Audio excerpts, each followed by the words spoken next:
5, 4, 3, 2, 1.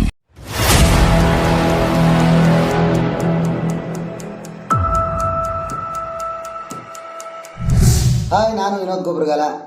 ನಮ್ಮ ದಯಾನಂದ್ ಸಾಗರ್ ಕಾಲೇಜಿನಲ್ಲಿ Dayanand Sagar premier league Shravana sports season 2 ನಡೀತಾ ಇದೆ. ಸೊ ನಮ್ಮ ವೈಪರ್ ಟೀಮು ಅದ್ಭುತವಾಗಿ ಆಟ ಆಡಿ ಗೆದ್ದು ಬರಲಿ ಅಂತ ದೇವರಲ್ಲಿ ಪ್ರಾರ್ಥಿಸ್ತೀನಿ. Thank you so much. Hi, ಎಲ್ರಿಗೂ ನಮಸ್ಕಾರ. ನಾನು ನಿಮ್ಮ ಪ್ರೀತಿಯ ಕೆಂಡಸಂಪಿಗೆಯ ಜಾಹ್ನವಿ. ಸೊ ದಯಾನಂದ್ ಸಾಗರ್ PU ಕಾಲೇಜಲ್ಲಿ Dayanand Sagar premier league Shravana sports season 2 ನಡೀತಾ ಇದೆ.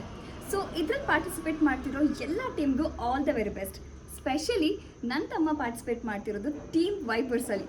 ಸೊ ಅವನಿಗೆ specially all the very best and for his team too. Thank you. ಎಲ್ರಿಗೂ ನಮಸ್ಕಾರ. ನಾನು ಕೆಂಡಸಂಪಿಗೆಯ ಸುಮನ ಮಾತಾಡ್ತಾ ಇರೋದು. ದಯಾನಂದ್ ಸಾಗರ್ PU ಕಾಲೇಜಲ್ಲಿ Dayanand Sagar premier league Shravana sports season 2 ನಡೀತಾ ಇದೆ. ಇದ್ರಲ್ಲಿ ಪಾರ್ಟಿಸಿಪೇಟ್ ಮಾಡ್ತಿರೋ ಎಲ್ರಿಗೂ all the very best. Specially Wipers ಟೀಮ್ಗೆ all the very best. Do well.